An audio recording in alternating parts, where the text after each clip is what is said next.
your mom. Boom! I'm out. Everybody have a good day. We're done here. Check him. Check his pulse.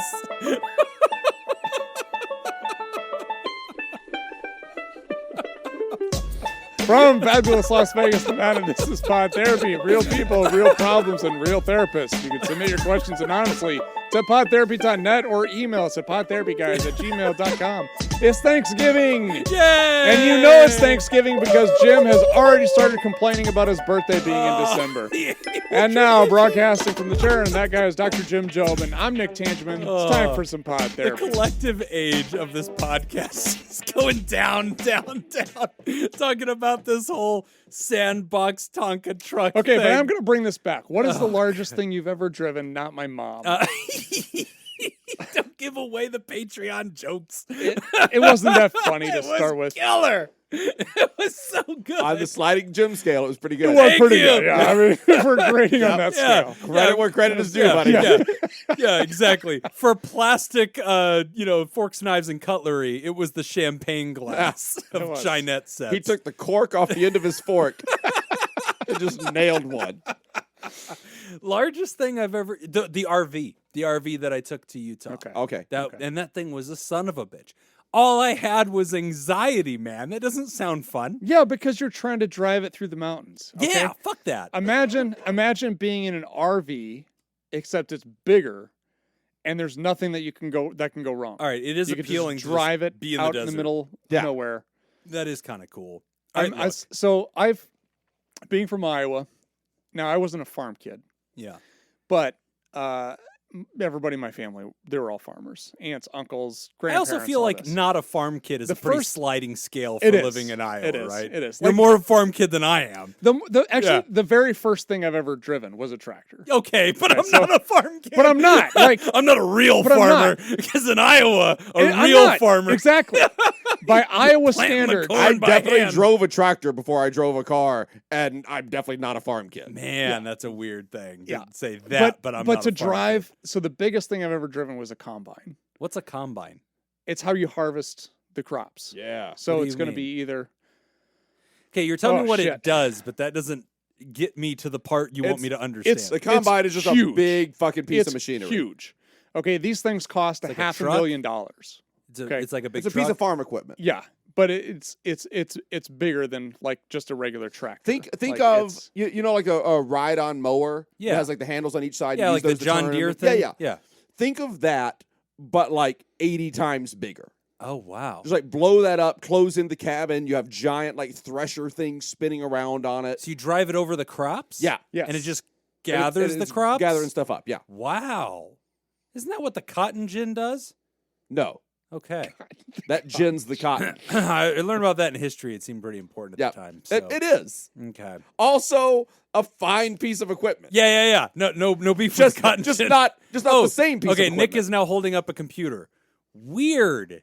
No, So it's a giant it's piece like of a machinery. really big Tonka dump truck pushing a really long bar cutter thing.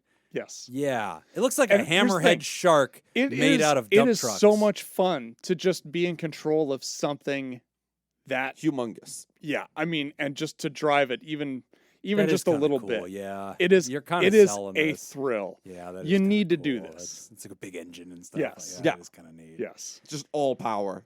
I Yes. kind of like the idea of the what's the thing he called with the hook that is like a backhoe? shovel. You stick it in the Excavator? ground. The backhoe. Yeah. Backhoe or It's excavator? like a Backhoe. Can I say it shovel. again? Backhoe. Yeah, back that hoe. Yeah, one of those. Yeah. It's like where you Mhm. cut the ground open and you Yeah. pull out the.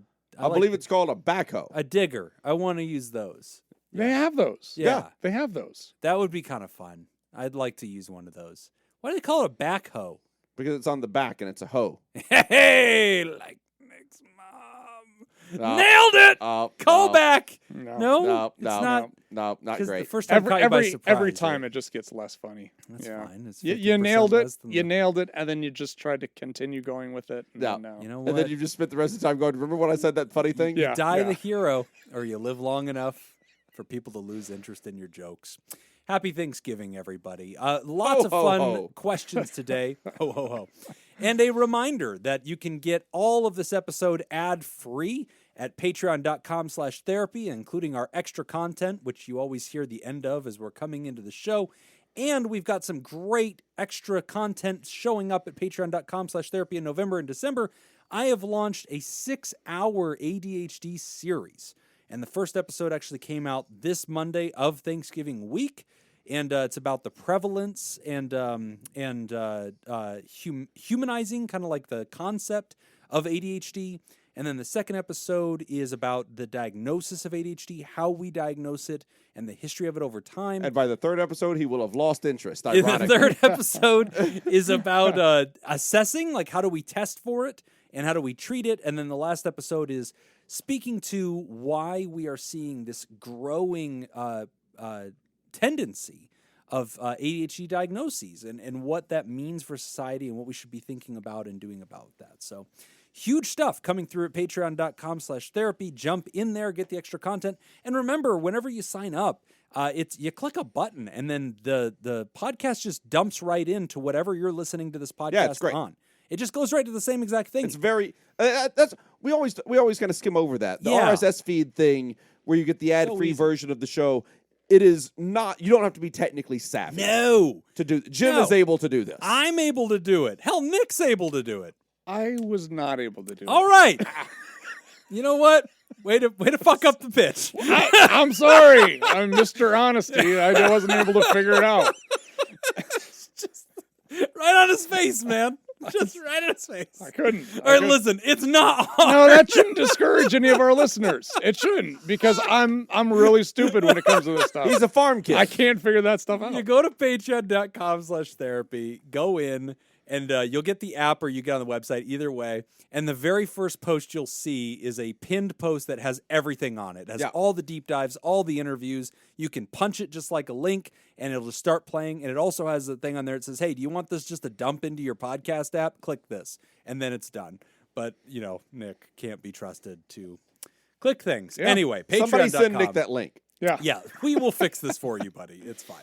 Patreon.com/therapy. Get all the extra goodies.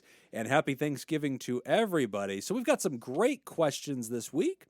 And the first one, oh, wow, it's so apropos. We don't plan these or schedule these, but this is just the next one up in the queue. And it is titled Parenting an ADHD Kid from Scoop K. Hi, guys. First, thank you for the podcast. It has helped to keep me sane for years, and I'm proud to be a Patreon.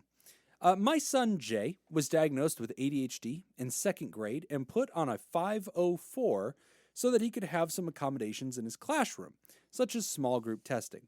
Real quick, Jim, just speaking outside of the letter for a second. For those who don't know, when your kid goes to special ed, they get a 504 plan, which is an individual education plan, and that just gives them some accommodations in the classroom to help them succeed. That's all it is. So great. That's what the writer's talking about. Back to the letter, he knew at that age that he was not a good focuser, and his self-esteem was suffering. By the end of fourth grade, he was having emotional outbursts, especially around math work, attempted to run away a couple times, and started being especially mean and violent with his younger sister. In November of 2019, he told me he would rather not be alive. That did it. My sister has struggled with depression and addiction since she was in middle school and has contemplated suicide on multiple occasions. I have struggled with anxiety and depression as well, and members of our family on both sides have struggled with mental health issues. Up till that point in November, I was trying to manage my son's emotions and self-esteem issues with my husband through incentives and consequences for behavior, but I could not deal with the thought of suicide. We went to his primary care doctor, who referred us to a therapist and a pediatric psychologist for an evaluation. That took months because of the lockdowns and the general mile-long wait list for such appointments. Eventually, the doctor said that it was most likely that Jay's anxiety caused by his ADHD difficulty was the issue, and addressing the ADHD effectively through medication and structure at home would help the outbursts. Jay was put on a low dose of generic Ritalin. My husband and I got an extensive education in ADHD and how it interacts with anxiety.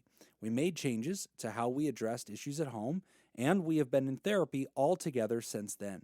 Though we are now at a maintenance stage rather than at the crisis stage, things have gotten much better. The problem is that now, every time Jay's anxiety skyrockets or he is having big emotions, he says something about not wanting to be alive. It puts my own anxiety on high alert. This is happening a lot more often since he's hit puberty with a vengeance last spring. He just turned 13, is in 7th grade. I absolutely want to take every statement like that seriously, but I'm also aware that he may be doing this to get me to emotionally respond, which is exactly what I'm trying not to do, since the best way of handling teenage big emotions is to be calm. I'm rarely successful. Jay's a really great kid. He's loving and creative and a people pleaser. I think we have a solid relationship. I don't think he's being purposefully and maliciously provoking when he says things about not wanting to be here. I don't think he's planning to follow through. But I'm also already so done with my anxiety and panic responses, and I wish he would stop saying stuff like that.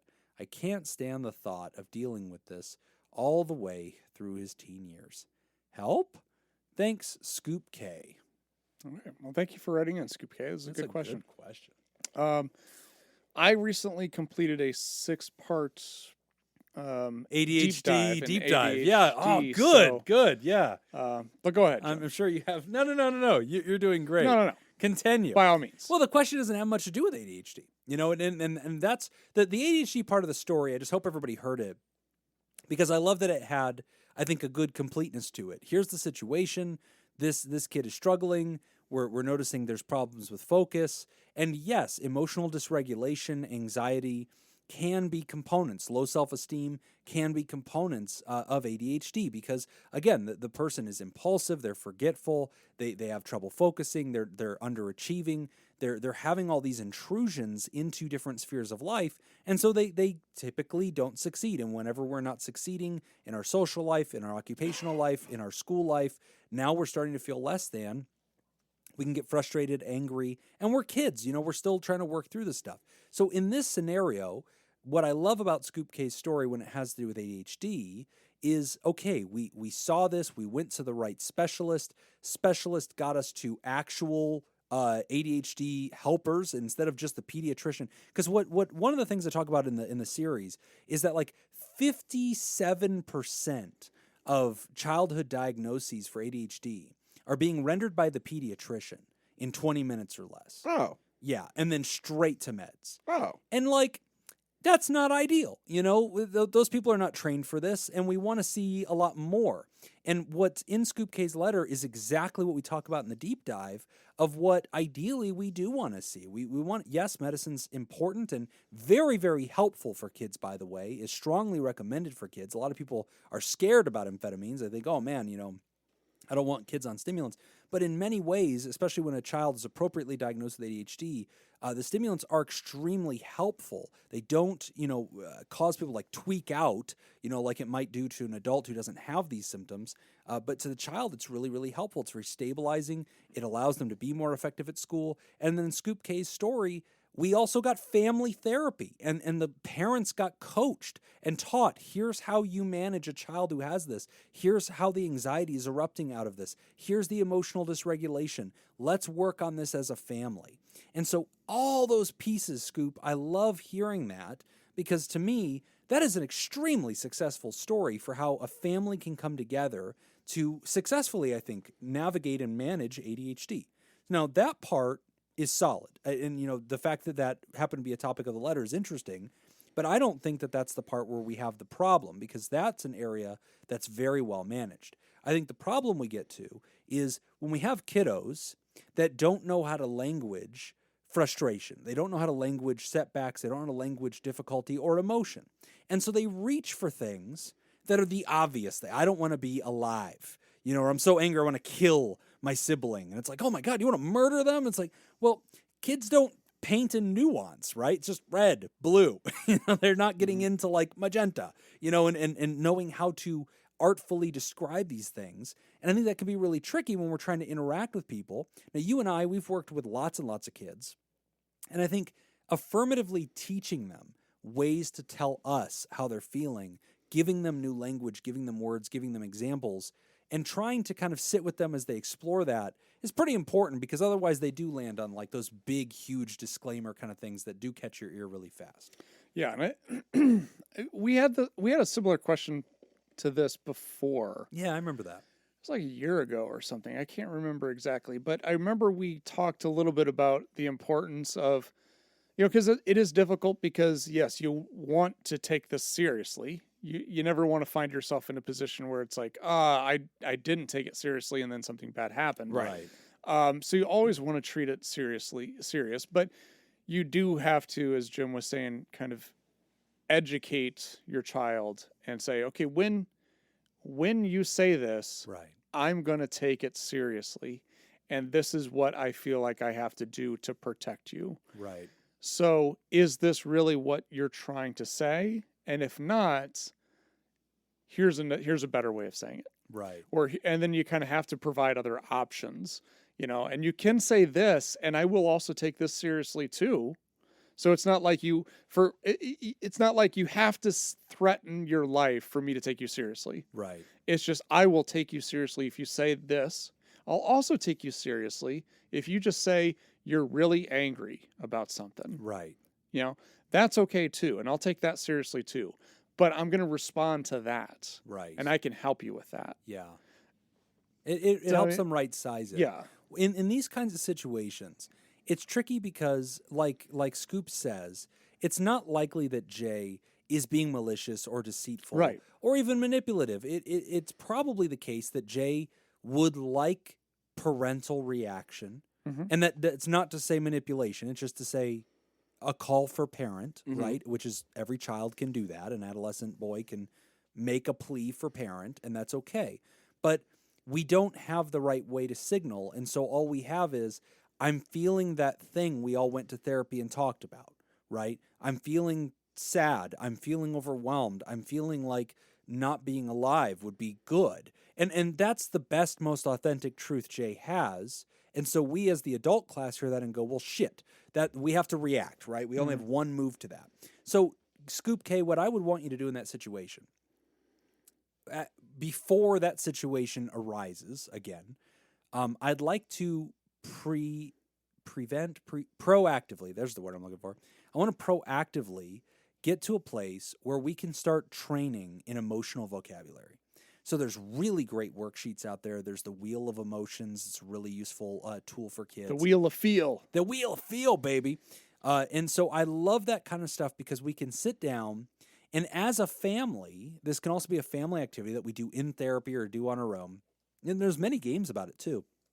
But we can start practicing trying to say how we're feeling about certain things. And when I do this with my kids or with kids in general, if they say things like, I feel sad, I'll ask questions to learn more about the story. And I'll say, well, tell me about what happened. Well, I was in math class and, the teacher told me that I had an extra day to do this. And then I turned it in. But then he said that I had gone over the time limit and that didn't feel very fair. And now I have a bad grade and now I'm in trouble. But it's not fair because I thought I had a thing. But then I let the teacher's a really nice teacher and I don't want to fight with him about it. And now I'm upset because I'm going to have a bad grade and I don't deserve that. How do you feel? Sad. Okay. And so and that's fine because that's their truth, right? But I'll usually come in as an adult and offer more and I'll go, yeah, boy, that sounds really disappointing, doesn't it? Yeah, it was really disappointing. There's a word called jilted. Jilted is when you kind of think you're owed something, but then something else happens you didn't expect and you feel just forlorn and discouraged and defeated, but nobody's really to blame, but the situation's kind of a tragedy. Is that kind of how you felt? And just giving them more words, and you're experimenting and role modeling those words. They can go, yeah, I guess that word. Yeah, I kind of felt like that. It was really disappointing. Okay.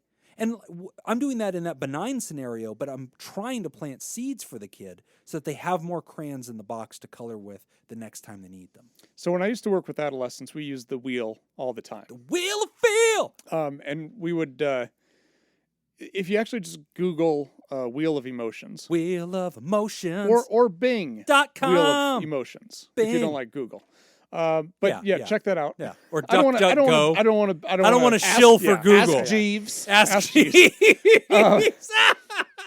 But if you Google that, you'll see I hope it's a bunch of wheels will pop up. And the cool thing about this, so I used to use this all the time because working with adolescents, they would all, we would check in every morning. How are you feeling? Mm-hmm. And they would all have the same emotions, which is I'm tired. Yeah. Because it's before noon. Yeah. And then or I'm angry. And that was pretty much it. Yeah. So then we'd have to get into, so we'd have the wheel.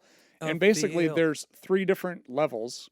So you start in the center, and then it's got different, like Jim said, sad. So you pick that one, and then from there you go to the next level, and it breaks down sad. Yes. So there's lonely, vulnerable, despair, guilty, hurt, depressed. And then they can find one of those that fits best. And then you go to the third one, and it breaks it down even further. Yeah. So you're really kind of teaching them, like, there's more below that, and we can continue to explore that. And then it also works really great for, like, just kind of a conversation starter. Yes. For a lot of the kids that I worked with, because then they're like, well, I don't know what this means. Right. So like, all right, well, let's talk about that. We kind of give some examples, and how is this different than this other emotion? And it gives them a much wider vocabulary to be able to express how they're feeling. So they don't have to just always go to, I'm angry. Right. It's, yeah, and what I love about that, again, coming back to how do we teach kids these words? Yes, you can sit down in a direct way. And the Wheel of Feel is honestly a really good one. Wheel of Emotion, by the way, is usually what it's referred to as. Yeah, it was actually... In the biz, we call it the Wheel of Feel. It was the kids in my program who named it the Wheel of Feel.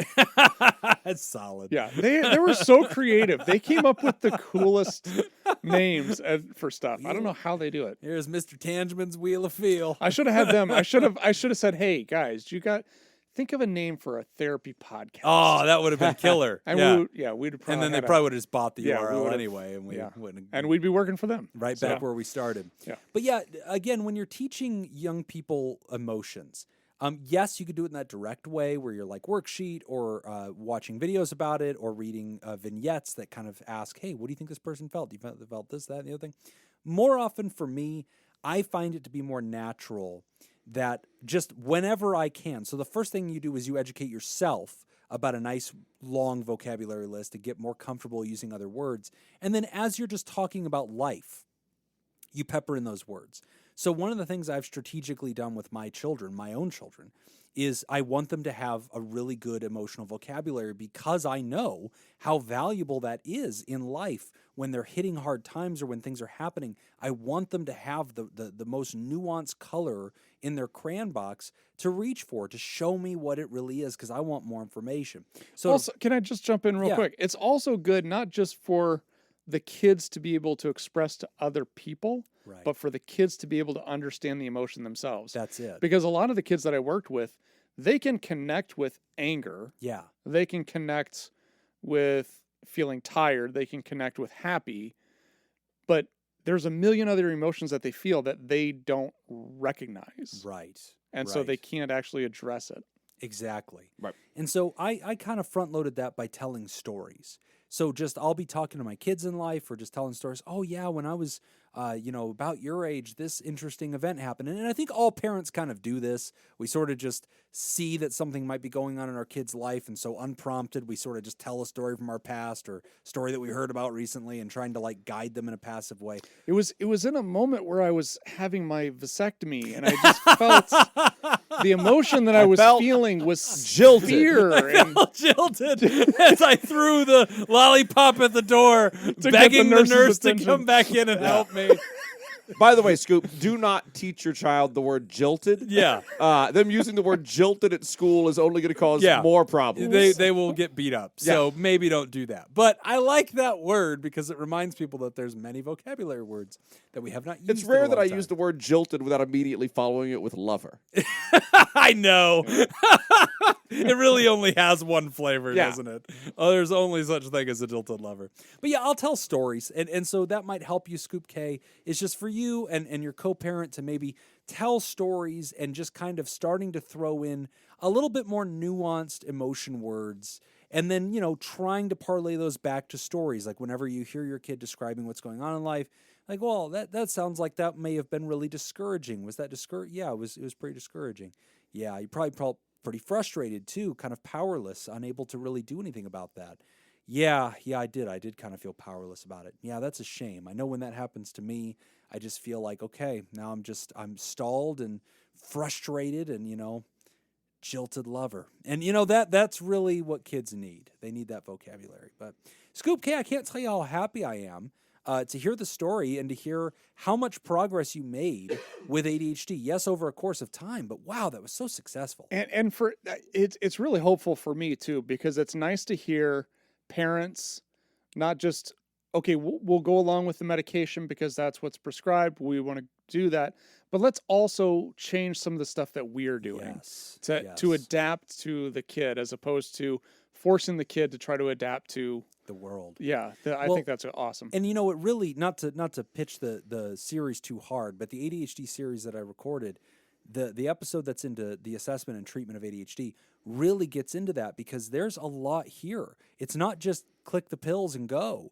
We really need to think about kind of what we are as human beings, these foragers, these hunters and gatherers that are sort of curious by nature and restless by nature and then, unfocused in so many ways, which is part of our amazing abilities. And then we just kind of confine these kids to like this chair for 8 hours and tell them to stare at a whiteboard and learn things and sit still. That's a lot, to ask our species to do. That is in no way reflective of where we evolved. That's just not the way of things. And so medicine is I think, a very effective tool, and I want to make sure people hear that, because I know there's a lot of people that get scared about that, but the data says it's very effective. But also what we see Scoop K doing. Learning as parents, how can we adapt to our child's specific tendencies? How can we facilitate as a team? How can we work with the school? That's what the 504 was. How can we make sure that they're getting support from every possible angle, that the child is included in this? We're not just talking about them without them. We're including them. We're training them. We're teaching them. We're not shaming them. We're helping them understand this is who they are. It's okay. Let's work together to make you successful. So anyway, I love that part of the story. But the last note I have here, Scoop K, is just about you as a parent and having your own anxiety. Man, do I relate to you. I mean, if my kids, as much work as I've done as a therapist to try to front load them and give them as many resources as I can, if either of my kids just tells me, I'm sad or I'm disappointed or I'm frustrated, or they just won't tell me what's going on and I can tell something's bothering them, I'm a mess. I'm an absolute wreck. And it's really, really hard for my brain not to catastrophize and think, oh my gosh, something terrible's happening. They hate themselves. They hate the world. I'm going to lose them, something horrible. And your brain will run away with it. And so if you haven't already started doing maybe a little bit of personal CBT work, kind of anti-anxiety countermeasures that help our brains right size what we think is happening, and remembering that children are resilient, our species endures. Yes, there are scary stories in the world of bad things happening, but we still have to remember that those are uncommon and unusual. They are by definition extraordinary, and it is more likely the case that kids fall into the mean and they regress to the norm of action and behavior. And that's typically going to just be to kind of scuffle down the hallway and pout and be upset and look for, some kind of distraction. And that's okay. If they retreat to their video games or their book or their TV show or whatever it is, or just go to sleep, that's okay. But Scoop K, you're doing everything right. You've got good helpers. You've got doctors. You've got therapists. You're working as a team, as a family. You're taking feedback and coaching. I love it. Everything here is great. I would encourage you to include that emotional vocabulary stuff just to give your child more colors to paint with. That might allow them to get more nuanced. That way, the next time they say, I don't want to be alive, you can probe. And you can say, okay, it sounds like you're really feeling defeated today. Yeah, I'm feeling just defeated. Tell me more about that. Are you feeling kind of empty inside? Are you feeling a sense of despair? Do you feel a sense of hopelessness for the future? And just helping them get more words on there. And I know sometimes parents are scared to do that. They think, I'm planting ideas in their head. You're not. You're giving them tools. Words are just tools. And if you can give them more tools to work with, they can create better ideas for themselves. And it's more cathartic when they finally reveal how they're actually feeling.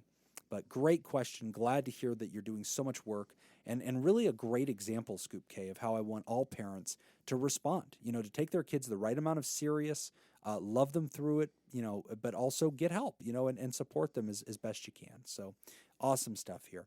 We are going to take a quick break, and when we come back, we're going to talk about thinking of a toxic ex while in a new relationship. You're listening to Pod Therapy. Today's episode is brought to you by Hi, Ben, Dawn, Malia, Richard Macy, Newstick, Polygon, University Jeff, Samantha Cohn, and Thunder Cougar Falcon Scoop. And if you want to become a therapy producer, head on over to patreon.com/therapy and sign up. All right, our trivia this week. National capitals. Oh, shit. I Wait, realized... national ones? National. Washington, D.C. Final answer. God, have you learned nothing? Yeah, lock it in, No. baby. Punch Jesus. to the ground. Okay. We've got a really cool group on Discord, Oh no. which is all the geography nerds. I've muted this channel. Yeah. I don't know what's going on. There. But we've changed up some stuff, so now it's like, and I've realized I'm damn good at geography. Really? I suck at capitals. Oh, okay. All Yeah, right. I'm absolutely terrible. So we've got 3 in this round, and then 3 in the next break. All right. Okay. And this So- is just, you're going to name the country and we National get No. the capital? I name the capital. Ah, okay. You have to guess which country it goes to. All right. Oh my god. And these are multiple choice. All right. okay. Oh, that ain't gonna help. So there's 3 I of mean, it's definitely going to help. them. Yeah, it'll help. It's not going to gonna- pull it down from Yeah. all of the countries Yeah. to 3. several countries. You know what? Thank Yeah. you for that. You're right. All right. It's going to help a lot. Yeah. So the first capital, Yes. Riyadh. Is it Saudi Arabia? What? Is it Yemen? Or is it Lebanon? Dude, I got nothing. Well, since none of the possible answers were the country that I thought it was. Yeah, exactly. You said it. That's a problem. Not off to a great start. Yeah. No. You said Yemen, Saudi Arabia. And Lebanon. Dude. I don't know. For sure those are countries though. Those are definitely countries. I recognize the 3 options Okay. as countries. Yeah. Well, I thought that Saudi shouldn't Arabia be the thing that we're I debating. thought Saudi Arabia True was or called false? United The following Emirates. things are countries. Yeah, isn't No, the United Saudi Arab Arabia, Emirates That's a is different a different country. Isn't it an airline? They have an airline. Yeah, they're the soccer airline. Emiratus? That might. That's be a different thing. It. Yep. Emirates. Emirates. Yeah, Well, I mean, Saudi United Arabia is the Arab- oil one, right? Yeah, have- they're the ones who bought FIFA or the PGA. Didn't they buy the Yes. PGA? Yeah. No, they Yeah. didn't buy the PGA, but they created their own rival thing. Yeah. Yeah. All right. Final answer. Is what? Oh, Saudi Arabia. Okay. Okay. It was Yemen, Saudi Arabia, And Lebanon. and Lebanon. I thought Lebanon was a city. Isn't it like a city in Texas Um, No. or there, Pennsylvania? yeah, there is like a Lebanon. Kentucky. There it is. Kentucky, that's it, Yeah. yeah. See, I'm not wrong. Yemen. Okay. I feel like Yemen is the country that I know the least about on that list. It is Saudi Arabia. It is Saudi Arabia. So You Jim's, idiot. Of course it's so Jim's up 1-0. Good. We still have 2 more to go. Dunk. We got a lot to go yet. Next one. Oh, damn. There's more than one. Mogadishu. Oh, come on, man. You're making shit. Is it That's not a real thing. Bangladesh, Sudan, or Somalia? What? Somali's are with the pirates. Bangladesh. What's the country monkey dish? Mogadishu is the capital. Mogadishu. It's a real. Have you never heard of Mogadishu? Not a clue. It sounds like something at Panda Express. All right, so wait, what are the countries again? Bangladesh, Sudan, Somalia. What'd you pick? He picked Bangladesh. That picked sounds right Bangladesh. because it rhymes. Mogadishu. It Mogadishu, definitely Bangladesh. doesn't rhyme. Mogadishu, Bangladesh. Mogadishu, Somalia. Mogadishu, what was the last one? Sudan. Sudan. Mogadishu, Sudan. Send my mail to Mogadishu, Sudan. Yeah, I'll go with the Sudan one. Time out. I'm changing my answer. Okay. Ah! Somalia. Yeah, because you know Bangladesh is too many letters. It is Somalia. A news story clicked in my head.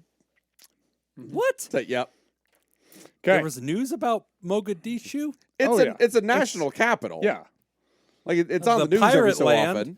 Wow. All right. So it's 1-1. Ah, damn it. Oh, Last dunk. Dunk. one. Last one for this break. Budapest. Oh, Is it Romania? I seen a movie about it. Is it Hungary? Oh, damn it. Or is it Bulgaria? What? Wasn't there a hotel, the Grand Budapest? That's a movie. Yep. It's got all the old people that are dating in it. Okay. Good. And then the Slumdog Millionaire kid's like the butler. Okay. Is that the Grand Budapest Hotel? I don't know. I never It's watched definitely a hotel. It's definitely a movie. Yes. Yeah. And it doesn't matter because it's not leading you to the answer. Yeah, it's like mountainy. That tells me that it's a country that has mountains. What Okay. are the countries again? Romania, Hungary, Bulgaria. I want Hungary. Final answer. I'm also going Hungry. It is Hungary. Yeah! So we are tied 2-2. I didn't lose. Woo! I'm glad I at least knew one. Yeah. You know what? I actually only know that one because there is a person in our Discord from Hungary who just recently introduced themselves and said, I am from Hungary and that city. Was it Belfast? Yeah, Belfast. Belfast, Hungary. Yeah, oh, Budapest. Yeah, that was it. Yeah. Because I was like, Budapest? I thought that was in like Nepal. And they were like, it's in Hungary. Oh my God. So, really? I'm sorry. yeah, I missed learned that. things. Okay. All right. Thinking of toxic ex in new relationship from James. I have recently started a new healthy relationship and I'm extremely happy. Dated a girl previously before the pandemic and she was toxic, abusive, and affected me a lot mentally.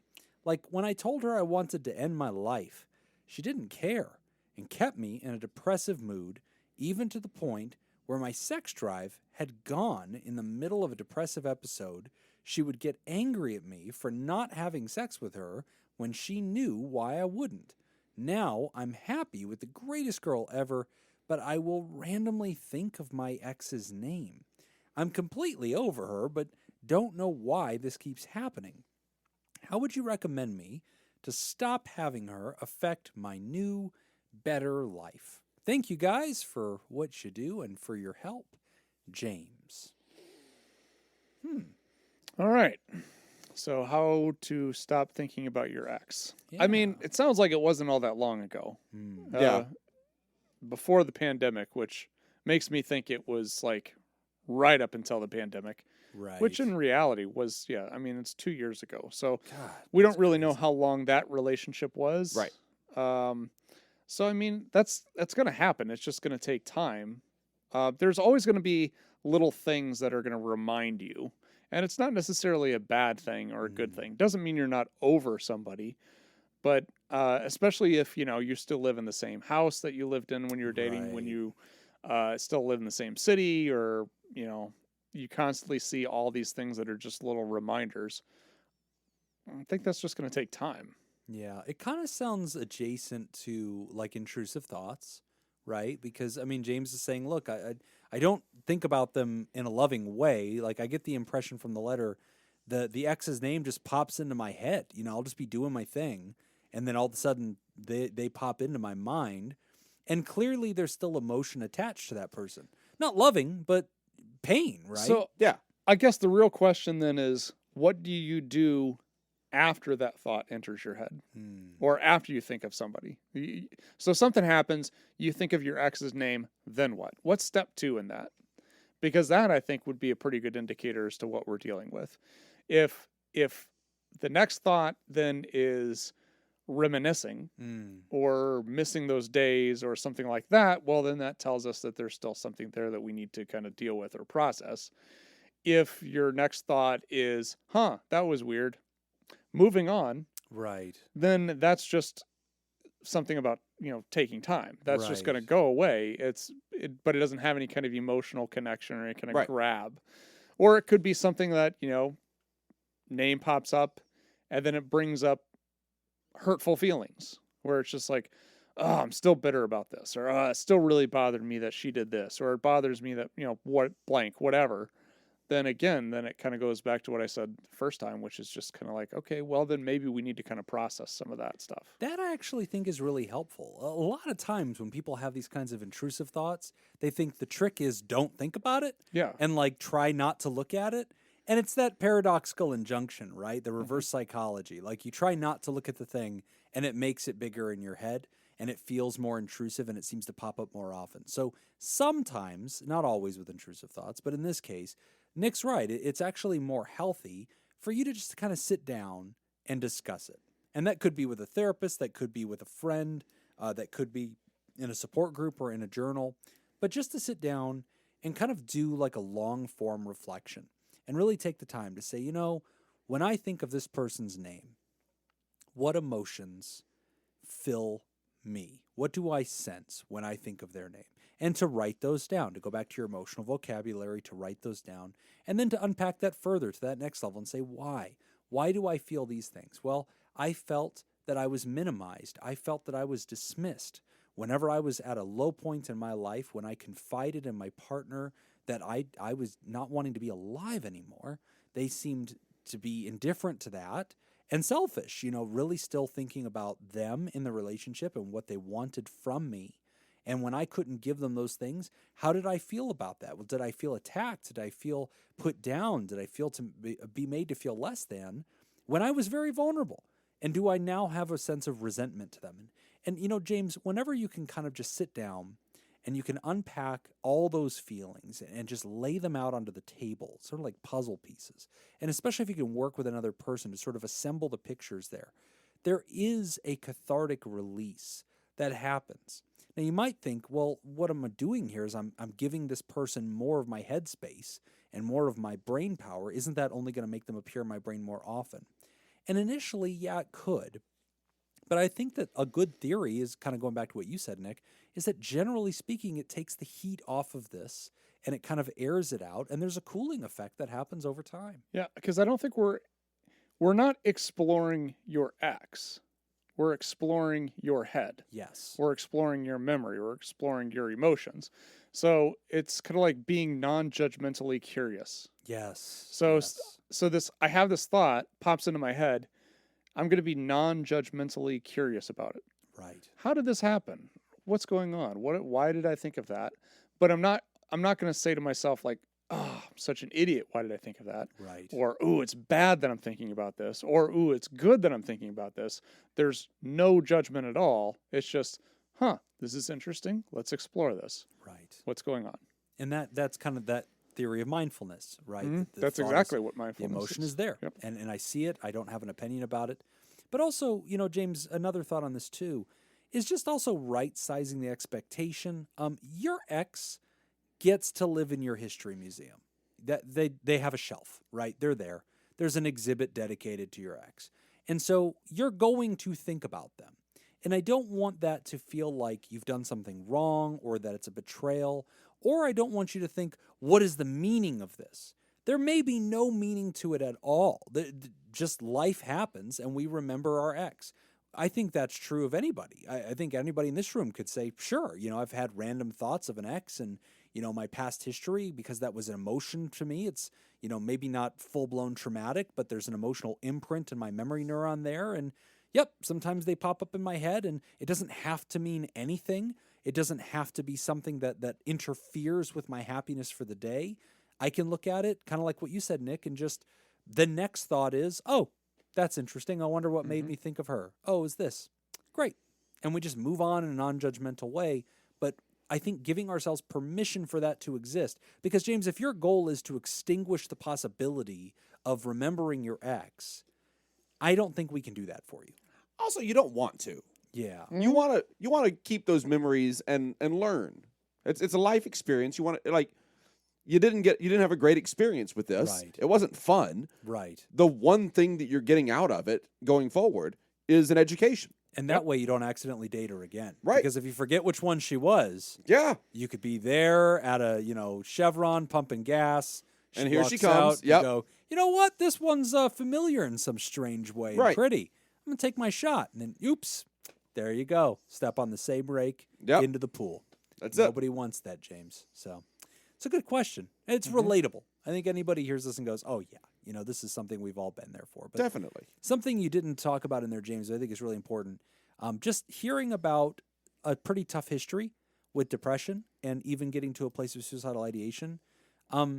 It's always a tricky thing because we've had questions in the past about how much should we require or expect our partners, people in our lives, to know what to do with us. And it's tricky, isn't it? Because on one hand, we want them to be human, want them to be empathic. We hope they can contribute to our overall health. On the other hand, our mental state affects them, and they still exist. They still have needs, and they still want things out of the relationship, and they get frustrated, and there's all these things about them that are immature and broken too. And so it's always a tricky thing.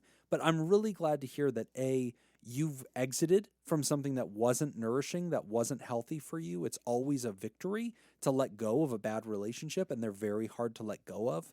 And so the fact that you did that is huge. And then also that it sounds like today we've really healed. We're not in that once depressed state. We're feeling much better, much more put together. I don't hear you saying that you're feeling suicidal today. And so, of course, as a therapy show, anytime we hear that kind of stuff, we want to celebrate it and say that's wonderful news.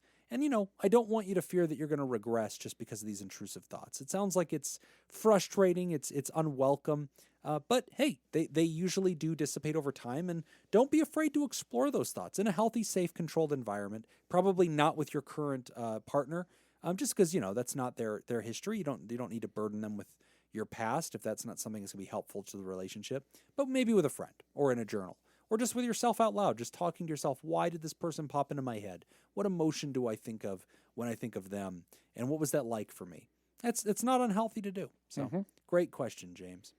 All right, we're going to take another quick break. And when we come back, we're going to talk about having guilt for not having, quote, real problems. You're listening to Pod Therapy.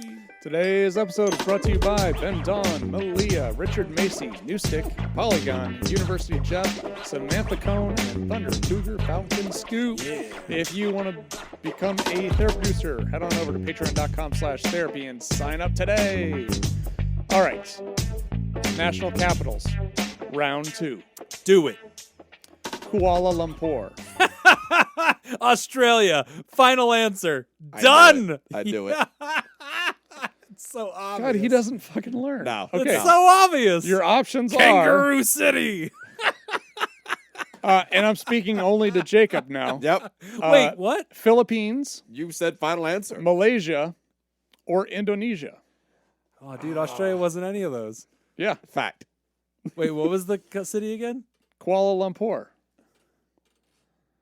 Kuala Lumpur. God, that's so obviously Australia. It's so obviously not. You know how I know it's not? Because it's not in wasn't Australia. Even one of the answers. Give me the 3 again. Philippines, Yeah, I don't think it's that. Malaysia, Maybe. Kuala Indonesia. Lumpur? Yeah. Kuala Lumpur. Kuala Lumpur. I'll guess Malaysia. Jacob takes the lead. All What right. the fuck? I didn't get a chance to guess. You I did believe have you a guessed chance. Australia. No, those should You never said final count. answer. No. Damn it. Okay. Oh, I got to get this one. Minsk. Is it Belarus, Poland, or Slovakia? Dude, what? From Milan to Minsk. Minsk? Minsk? Who makes mince? Andes. You're off to a good start. I like where your head's Where at, are the Jim. Andes Keep Mountains? going. Wait, what were the countries again? Belarus, That feels like they'd have them. Poland, Yeah. Slovakia. I don't think Slovakia has them. You So don't the think Andes Mountains You think Slovakia is make the mintless? mince, and they're in Sweden? What'd you say? Slovakia, Now the other one. Poland, Now the other one. Belarus. That one. I want Poland. Final answer. Pretty sure it's not Poland. Can I go with not Poland? Final answer. And just take the other 2 doors. No. I'll just take the field, Alex. Belarus or what was the other one? Slovakia. I'll go Belarus. God, now I think it is Belarus. Jacob takes an even bigger lead. Yeah. Up by 2. Damn it. I knew it wasn't Poland because I know people from the capital of Poland. Oh, that's right. Warsaw. It's capitals. Oh, damn it. Idiot. I knew the Warsaw thing because of the Warsaw You Pact. know you didn't. Yeah, I do from the Warsaw Then why'd you get it wrong? Because I forgot it was capitals. The mint thing You really have threw that- me off, man. You start thinking about mints. I really did. Okay. Damn it. You know the word is not mints as well. It's mints. What was it? Minsk. Minsk. Can we have a do-over? Sure. I feel like I got lost. Sure. It'll be question this 3. one. It'll be this one. You got a do-over one? Oh, there's 3. Asuncion. Asuncion? Asuncion. Is it Uruguay, Paraguay, Bolivia? Dude. I have no idea. Also, it's pronounced Uruguay. Uruguay. You're right. Uh, You're right. Bolivia. Chile. Chile. Croissant. C. What'd you say? I'll say C. Bolivia. Bolivia. My options are straight up guess. Uruguay and Paraguay. Correct. Anuncion? Asuncion. Asuncion. God, it's equal opportunity, any of these. I think it's Bolivia. I'm going Bolivia. Okay, you're both going to go with Bolivia. You're both wrong. Yeah! Paraguay. Shit. Winner. Damn it. Damn Jacob you, wins. Andy's mints, you sons of bitches. I even have a tiebreaker, but we'll save that for the I end. need that. I don't even think You're I don't losing even- by I can't- 2. Yeah, I can't even catch it. Can it be worth 2? Sure. I'll make it worth $1 million. Yay! It doesn't matter because you're not I going to have get a it. chance. All right. Guilt for not having real problems from Katie K. Yo, Pod Therapy. Yo. You guys are the best. I have a question that I think a lot of people struggle with. How do I get over my guilt about not having real problems? I grew up with an insanely easy life. Loving parents, stable childhood, neurotypical, white upper middle class. I wasn't bullied or anything like that. I've struggled with my mental health for several years, and I'm in therapy, but I just feel so guilty complaining to my therapist when there are people in the world who are truly suffering. Any advice? Thanks. Katie, pronouns are she and her. You're right. There are people who are worse off. Right. Big fucking deal. Right. That can exist. That can also exist. There are people who are better off. Right. There are people who are worse off. You're somewhere in the middle. Yep. It's okay. Right. You're working on you. You're not it's not a race. Right. You're not trying to be better or worse than anyone else. You're trying to just better yourself for the sake of bettering yourself. Right. And making yourself happier and more fulfilled. Mm-hmm. That's really it. It's fine to work on yourself. That's all. You're just doing the work. There are people who you're going to look at and say, well, that person is worse off than I am. What right do I have to do anything? They may look at you and think the same thing because you're not going to compare apples to apples. Right. You're comparing two different people that have different emotions and different thoughts and everything else. Yep. You're not even going to agree on the things that you're better off than Right. with the person that you're comparing yourself to. Right. Yes. Yeah, So that's just- absolutely true. I mean, you got to just focus on yourself and make it. That's what therapy is for. It is about you. It's okay to make it about yourself. That's what it is. Mm-hmm. That's It is fine. about you.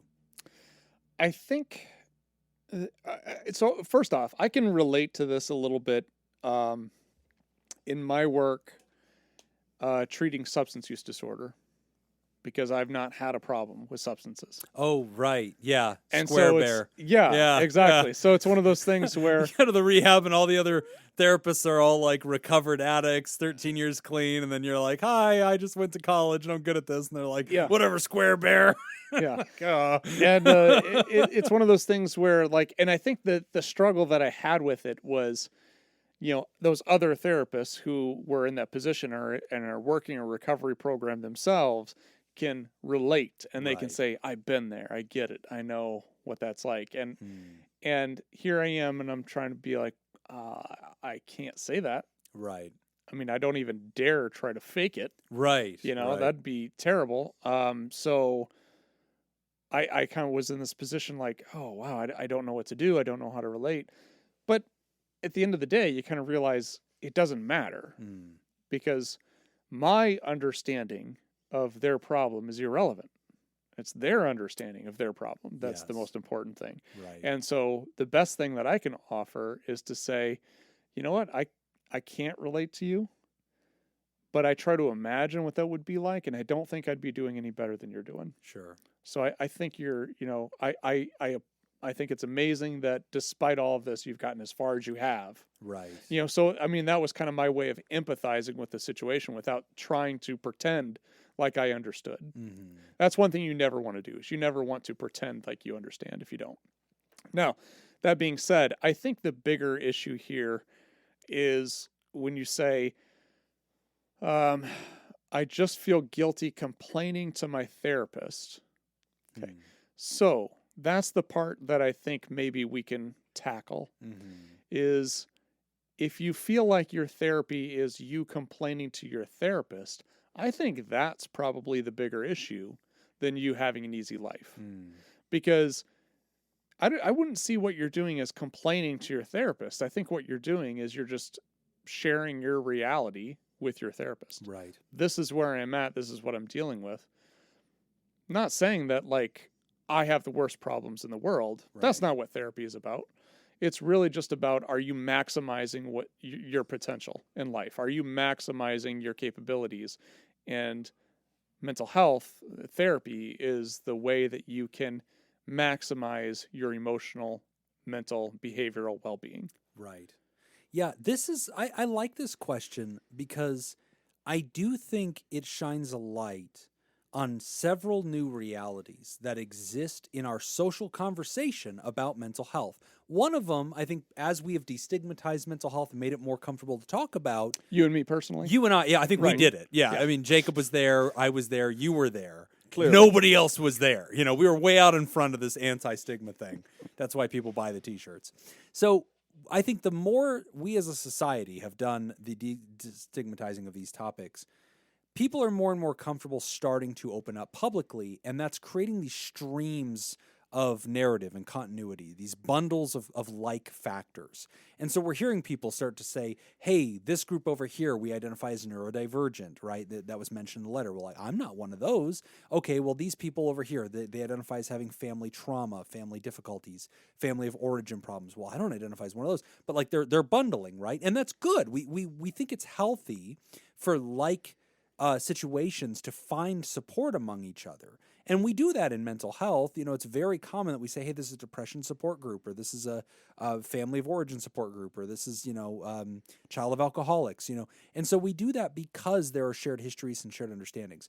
The unfortunate side effect of that in the public conversation, I think, has sort of been this one-upsmanship starting to kind of emerge, which all humans will do. Anytime anything becomes something that we're all discussing, there's this rush to share our own truth. And sometimes in certain communities, I have seen that one-upsmanship, that, oh, you think you had it bad, well, I had this.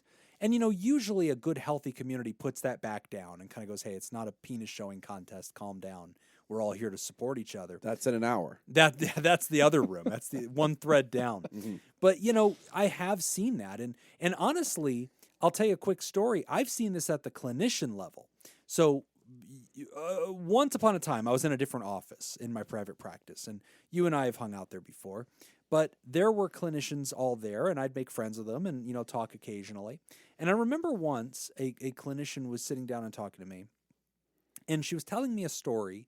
And she was just like, do you have a minute to chat? And I was like, yeah, sure, let's chat. And she was like, oh my gosh, I just got back from this really difficult conference. I was so frustrated. And I'm like, oh my gosh, tell me about it. And so she's like, well, the conference was about, I think it was just like women and mental health, something very general. And there was I guess like a panel, and there was a conversation going on in this panel, and they were talking about some important topics. And then something came up where an audience member had an opportunity to speak, and the audience member stood up and spoke and said, well, sometimes I, as a white woman, feel kind of attacked and put into a franchise of like all white Karens everywhere, and my cadence or tone of voice or something is similar to the meme, and so it's really frustrating. And she was the audience member was emotional and was like, it's really hard because I'm not a bad person. I'm a therapist. I'm trying to train and be good at this, but I'm being told a lot of times that my voice doesn't matter, my thoughts and my experience don't matter because I am not a racial minority. And so I feel a bit discounted and feel kind of, hurt. And so this human's just sharing their story. Mm-hmm. And I'm listening to this clinician who is Latina, and she's telling me about this, and I'm listening and going, oh, okay. And she's like, how ridiculous is that, Jim? And I'm like, oh, wait, the person who had the sad story? But I was kind of like following that. Like, oh, wait, I thought we were going a different direction. Going on her side. And I was like, yeah. So what about that was bad? She's like, I mean, the privilege that she just thinks that we all need to hear her opinion. was like, but it was a conference, Isn't right? that- Like they called on her to like share. Like, did she overuse the time? Like, did she? Well, no, that was just her thought. But like, none of us need to hear that. Like, we have no. And then she went on this rant about like colonialism and all these things, and how the white people have been heard for millennia, and now it's time to sit down and make room for other voices. Like, yeah, I think that can mutually be true, right? I think that we can absolutely all agree to emphasize this, but I don't know that this woman is this demon. Like, she's at a conference. Like, she was called on. She's sharing a little bit. But that woman was shouted down. And so this colleague was By proudly telling me about how there was like this cohort, and they basically did to this woman exactly what she was saying was hurting her Right. in her profession, and she didn't feel like she was being humanized. And that was exactly what took place. Is they basically mobbed her So they and said, "You shouldn't take Wow. away the mic from Whitey. Like, she's terrible." And so it was this really weird thing. And I'm sitting there like, okay, That and like woman I didn't was care. Maya Angelou. It was Oprah Winfrey. It was all a show. So yeah, she's undercover. So like, as I'm listening to this fellow clinician tell me this, I'm, in the back of my head, I'm thinking, wow, like, we need to have a big systemic conversation. But then I'm like, I have a patient in This 20 is not. minutes. This Yeah, is I not don't care. Jim's. Yeah, this ain't issue my to fight. solve. Yeah, you Yeah. women can kill each other. I don't care. Like, I got a patient coming in 20 minutes. You wanted to chill on my couch and chat for a minute. Cool story, girl. I got to bounce, But I was just kind of like trying to I wasn't like fighting her on it. I was just like caught off guard by the twist of the story. And now she was like very proudly telling me about how they shouted down this poor old woman. And I was kind of like, okay. So anyway, I think that kind of story accentuates what Katie's talking about, where it's like, hey, I don't belong to any particular demographic that typically gets a light. That there's a light shown on those who have suffered from family stuff. There's a light shown on those who are divergent. There's a light shown on people who have these backgrounds or grew up in poverty through the trauma of poverty or being a racial minority or something to that effect. And I appreciate how Katie's saying, but I still have mental health stuff. Yeah. And I think Jacob's reaction to that is, yeah, exactly. Yeah. Because these other qualities, characteristics, histories might make one more at risk to have certain things. Certainly that's true. Just like smoking cigarettes can more at risk lead to lung cancer. You could also just get lung cancer, right? And it still needs to be treated. Yeah. And so if you have mental health stuff, regardless of your backstory, regardless if you belong to one of the groups that has a light shown on it right now, it exists. And it needs to be treated because at the end of the day, we're all on team mental health. Yeah. And so that's okay that you don't have those things in common. But I just want to agree with you, I think, much as how Nick was agreeing with you and saying, this is something I think a lot of people relate to. They don't feel like they have the right to suffer. Well, yeah. And I think that's kind of the big thing with, I think one of the big misconceptions with therapy is every human being on earth could benefit from it. Right. And it's not like you have to have serious problems to be able to benefit from it. Right. Tiger Woods had a swing coach his entire career. Wow. Is that because he's not a good golfer? It's because they were in an open marriage. Well, I mean, he is obviously pretty good. the best It's pretty good, Jim. Thanks, bud. the best golfer in the world. Still has a swing coach. I mean, that's because you're always working on something. Because you There's wanted to be a better always dancer. something. Yeah, there's Damn, always that one's something better. that you can address. Yes. And so I think it's the same thing for Right. being in therapy. Like, yeah, okay, so you didn't have the trauma, you didn't have the instability at home, you didn't have a rough childhood. Great. Okay, great, but you're still benefiting because that's not what you're using therapy for. You're not using therapy to complain about a negative past that you didn't have. You're using therapy to benefit you and to maximize your potential. So you're doing it right. You're doing it correctly. If everybody just went to therapy to complain, nobody would get anything done. Right. Yeah, and there'd be no therapist. Yeah. Right. Yeah, but it's a necessary step. And Katie, like the fact that you're taking care of yourself. Look, we're just going to come alongside You obviously and have say, things to work on that Yes. you want. That you want to work on. work on those things. Yes. Work on those things. But, I just want to acknowledge that passive feeling that you have in the back of your head of like, do I belong here? Am I allowed to also have problems, even if I had advantages in life, or I don't feel like I'm in one of the groups that has a light shown on them right now? Yeah, and the posture I usually tell people to take is encourage those groups, be an advocate to those groups, make sure that you're making room for those voices, and hear your own voice. Work on yourself too, and there's no shame in that. The only shame is for people to fail to work on themselves, to fail to heal. That's the thing I think we shouldn't be proud of. But if we're dealing with our problems, we're dealing with mental health stuff, we're getting the help we deserve, feeling better look, we're all on Team Humanity. In the end, that's what it is. It's a rising tide that lifts all boats. That's what we want for everybody, including you white devil.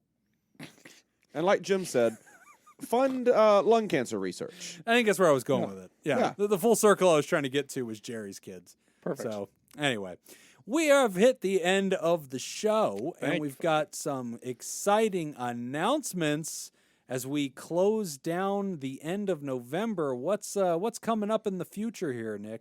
We've got our Pod Therapy Fitness Challenge. Fitting this whole challenge in your pod. Yep.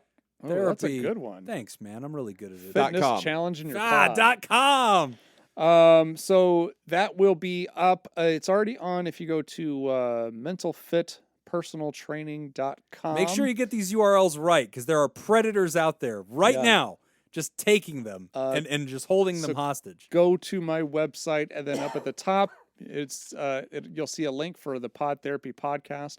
So this is my fitness challenge that I'm doing, and it's exclusively for Pod Therapy listeners. Exclusive. So I've had some people ask some really good questions about, like, well, I was thinking about signing up for the mental fit thing. Should I do that, or should I do the Pod Therapy Fitness Challenge? Yeah. So let me take a minute to kind of explain the difference. Yeah. Because I think this is important.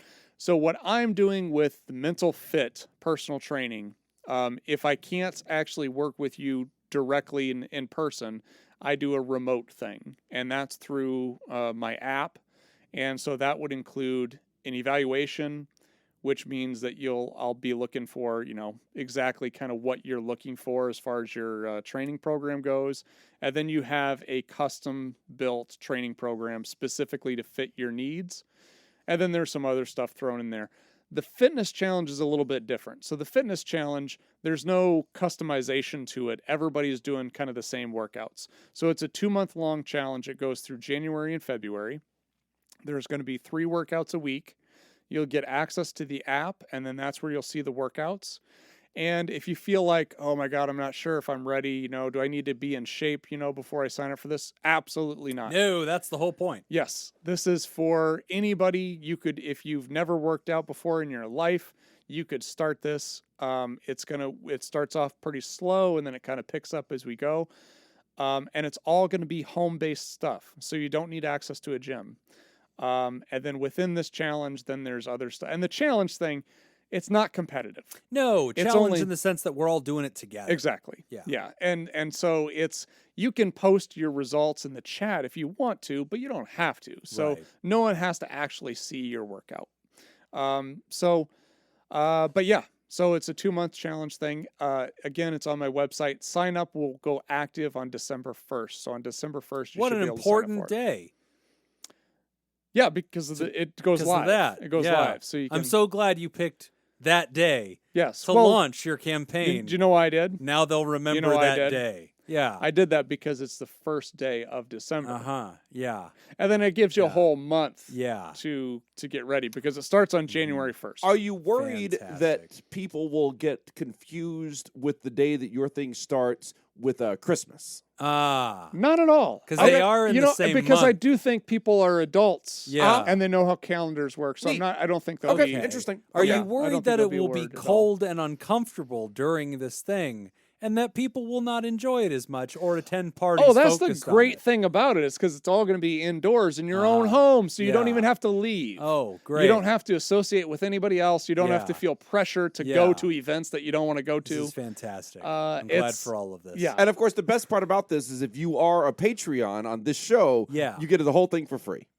No, you don't. No, you don't. Oh, that's right. Again, You keep again, sinking we this. Yeah, this is the second show in a row, and I'm just going to stop you right there.